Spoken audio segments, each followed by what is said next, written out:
Hello my dear friends and family எல்லாருக்கும் வணக்கம். Welcome back to our channel Vishwas craft. இன்றைக்கி white paper வச்சு ஒரு சூப்பரான வால் டெக்கர் பார்க்கலாம். Full and full white paper with cardboard இது வச்சு தான் பண்ண போகிறோம். அதுக்கு ஃபஸ்ட்டு இந்த மாதிரி ஒரு திக்கான பேப்பர் எடுத்திருக்கேன். இது வந்து நம்ம ஷர்ட் ட்ரெஸ் எல்லாம் வாங்கினா சென்டரில் கொடுத்துருப்பாங்க இல்லையா, அந்த பேப்பர். இந்த பேப்பரில் நான் சர்க்கிள் வரைஞ்சி இதில் நான் கட் பண்ணிக்கிறேன். இதோட டயமீட்டர் 18 சென்டிமீட்டர்.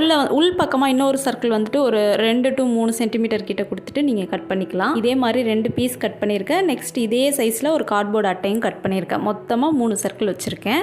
இந்த 3 சர்க்கிள் பீஸில் 2 சர்க்கிள் ஒயிட் கலரில் இருக்கு இல்லையா, அது கொஞ்சம் திக்கான பேப்பரு, இன்னொன்று கார்ட்போர்டு. இப்போ கார்ட்போர்டு அட்டையில் ஒரு ஒயிட் கலர் இந்த சர்க்கிளை வந்துட்டு ஒட்டிடுறேன். நான் ஏன் கலர் மென்ஷன் பண்ணுறேன்னா, இந்த மாதிரி ஒயிட் கலர் இல்லைன்னா ஒயிட் கலர் அக்ரைலிக் பெயிண்ட் கொடுக்குற மாதிரி இருக்கும் நம்ம பண்ணக்கூடிய கிராஃப்ட்டுக்கு. ஸோ அதனால தான் இந்த ஒயிட் கலர்லேயே நான் எடுத்திருக்கேன். இப்போ நம்ம நார்மலாக யூஸ் பண்ணுற ஒயிட் பேப்பர் எடுத்துக்கலாம். இதோட லென்த் 10.5 சென்டிமீட்டர் அண்ட் பிரெத் வந்து 3.5 சென்டிமீட்டரில் கட் பண்ணியிருக்கேன். ஒரு ரெக்டாங்குலர் ஷேப்பில் இருக்கும். இதை நான் வெட்டுற மாதிரி நம்ம ஒரு லீஃப் பேட்டர்னில், அதாவது ஒரு ஃப்ளவர் பேட்டல்ஸ் இருக்கும் இல்லையா, அந்த பேட்டர்னில் இந்த மாதிரி வெட்டிக்கலாம். ஃபஸ்ட்டு இந்த மாதிரி வெட்டிட்டு இதை வந்துட்டு இதோட அவுட்டரில் ஃபுல்லாக நம்ம வந்துட்டு இந்த மாதிரி ஸ்ட்ரிப்பாக குட்டியாக நம்ம கட் பண்ண போகிறோம். இந்த மாதிரி கட் பண்ணிவிட்டு நம்மளுக்கு ஓப்பன் பண்ணும்போது ஒரு ஃபெதர் ஷேப்பில் கிடச்சிருக்கும் நம்மளுக்கு. இந்த மாதிரி ஒயிட் பேப்பரில் நான் நிறைய ரெடி பண்ணி வச்சுருக்கேன். இதை எல்லாத்தையும் எடுத்துகிட்டு வந்து நம்ம இன்னொரு சர்க்கிள் வச்சுருக்கோம் இல்லையா, அந்த திக்கான பேப்பர் ஒயிட் கலர், அதில் ஒட்ட போகிறோம். அதே மாதிரி இந்த வால் டெக்கர் ஃபுல்லாகவே நீங்கள் ஃபெவிகால் யூஸ் பண்ணிக்கலாம். எல்லாமே கார்ட்போர்டு வித் பேப்பர் மட்டும்தான் யூஸ் பண்ண போகிறோம். இப்போ நம்ம ஒயிட் பேப்பரில் ரெடி பண்ணி வச்சுருக்க இந்த ஃபெதர்ஸ் எல்லாத்தையும் நம்ம ஆல்ரெடி ரெடி பண்ணி வச்சுருந்தேன் அந்த சர்க்கிள் ஷேப்பில் வந்துட்டு ஒட்டிக்கலாம். இது வந்துட்டு நம்ம நார்மலாக திக்கான பேப்பர் வச்சுருந்தோம் இல்லையா, எக்ஸ்ட்ரா ஒன்று, அந்த சர்க்கிள் அதுக்கு மேலே இந்த மாதிரி அரேஞ்ச் பண்ணி ஒட்டிடலாம். இப்போ நான் ஒட்டுற மாதிரி நல்லா ஈக்குவல் டிஸ்டன்ஸில் வந்துட்டு நம்ம ஒட்டிக்கலாம். எல்லாத்தையும் அரேஞ்ச் பண்ணி ஃபுல்லாக ஃபெவிகால் அப்ளை பண்ணி நம்ம ஒட்டி முடிச்சுட்டு பார்ப்போம்.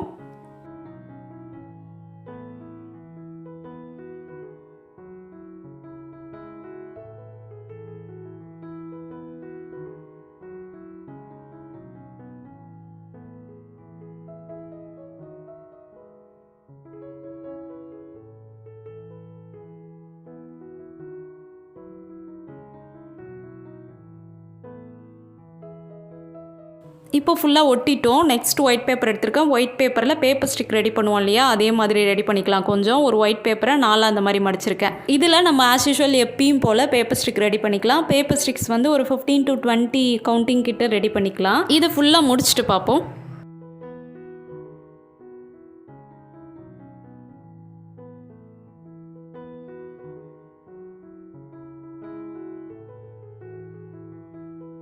இப்போ நம்ம பேப்பர் ஸ்டிக் எல்லாம் ரெடி பண்ணியாச்சு. இது எல்லாத்தையும் வந்துட்டு நம்ம ஒரு பாட்டில் வச்சுட்டு இந்த மாதிரி ஃப்ளாட் பண்ணிக்கலாம். இதே மாதிரி பாட்டில் இல்லை அப்படின்னா நீங்கள் ஏதாவது ஃபெவிகால் டப்பா இருக்கும் இல்லையா, சிலிண்ட்ரிக்கல் ஷேப்பில், அதை கூட எடுத்துகிட்டு நீங்கள் இந்த மாதிரி ஃப்ளாட் பண்ணிக்கலாம். இந்த மாதிரி பேப்பர் ஸ்டிக்கை நம்ம ஏன் ஃப்ளாட் பண்ணுறோம் அப்படின்னாக்கா, நம்ம ரெடி பண்ணி வச்சுருக்க அந்த கார்ட்போர்ட் ஷீட்டு, அந்த சர்க்கிள் ஷேப்பில் கட் பண்ணியிருக்கோம் இல்லையா, இதில் நம்ம ஸ்பைரலாக ஒட்ட போகிறோம். அப்போ தான் ஈஸியாக இருக்கும் ஒட்டுறதுக்கு.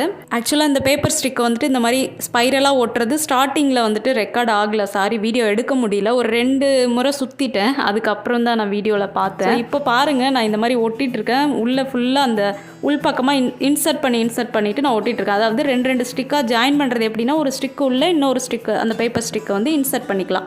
இந்த மாதிரி இன்சர்ட் பண்ணிவிட்டு ஃபுல்லாக இந்த சர்க்கிளை சுற்றி ஸ்பைரலாக ஃபுல்லாக ஒட்ட போகிறோம். அவ்வளோதான். இது வந்துட்டு நம்ம க்ளூகன் யூஸ் பண்ணணும்னு அவசியம் கிடையாது. நான் ஆல்ரெடி சொன்ன மாதிரி நீங்கள் ஃபெவிகால் யூஸ் பண்ணிக்கலாம், க்ளூ யூஸ் பண்ணிக்கலாம். நம்ம வீடியோவில் கொஞ்சம் சீக்கிரமாக காமிக்கணுன்றதுனால நான் க்ளூகன் யூஸ் பண்ணியிருக்கேன். ஸோ இந்த மாதிரி ஃபுல்லாக நம்ம சர்க்கிளை சுற்றி ஸ்பைரலாக ஒட்டி முடிச்சுட்டு பார்ப்போம்.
இந்த மாதிரி ஃபுல்லாக ஒட்டி முடிச்சுட்டு கடைசியாக வந்து எக்ஸஸாக இருக்க பேப்பரை கட் பண்ணிவிட்டு நம்ம ஃபினிஷ் பண்ணிக்கலாம். இப்போ உள் பக்கம் நம்ம 2 ஸ்டிக் ஜாயின் பண்ணோம் இல்லையா, அந்த இடத்துட்ட மட்டும் லைட்டாக பேப்பர் தூக்கிட்டு இருக்க மாதிரி இருக்கும். அந்த இடத்துட்ட கொஞ்சமாக க்ளூ அப்ளை பண்ணி அதை செட் பண்ணி ஒட்டிடலாம். இப்போ நம்ம ஆல்ரெடி ரெடி பண்ணி வச்சிருக்க இந்த பார்ட்டோடைய பேக் சைடில் திருப்பிட்டு கொஞ்சமாக உள்ளன் த்ரெட் வந்து க்ளூ அப்ளை பண்ணி ஒட்டிடலாம். இது வந்து நம்ம ஆணியில் மாட்டுறதுக்காக ஒட்டுறோம். இல்லைனா நீங்கள் டபுள் சைட் டேப் யூஸ் பண்ணி வாலில் ஸ்டிக் பண்ணிக்கலாம். இப்போ கார்ட்போர்டில் ரெடி பண்ணி வச்சிருக்க அந்த சர்க்கிள் பார்ட் எடுத்துகிட்டு வந்து இதோட சென்டரில் ஒட்டிடலாம். அவ்வளோதான், சிம்பிள் அண்ட் சூப்பரான வால் டெக்கர் ரெடி பண்ணியாச்சு. இதை நீங்கள் கலர் பேப்பர் யூஸ் பண்ணி கூட ரெடி பண்ணிக்கலாம். இல்லைனா இதே ஒயிட் பேப்பரில் நம்ம பேப்பர் ஸ்டிக் யூஸ் பண்ணி சென்டர் பார்ட் பண்ணோம் இல்லையா, அது மட்டும் வேறு கலர் பேப்பர் யூஸ் பண்ணி பண்ணிங்கனாலும் நல்லாயிருக்கும். இந்த சிம்பிள் அண்ட் ஈஸியான வால் டெக்கரை நீங்களும் ட்ரை பண்ணி பாருங்கள். இந்த வீடியோ பிடிச்சிருந்தேன்னா இந்த வீடியோக்கு ஒரு லைக் பண்ணுங்கள். Thank you. See you on next video. Bye.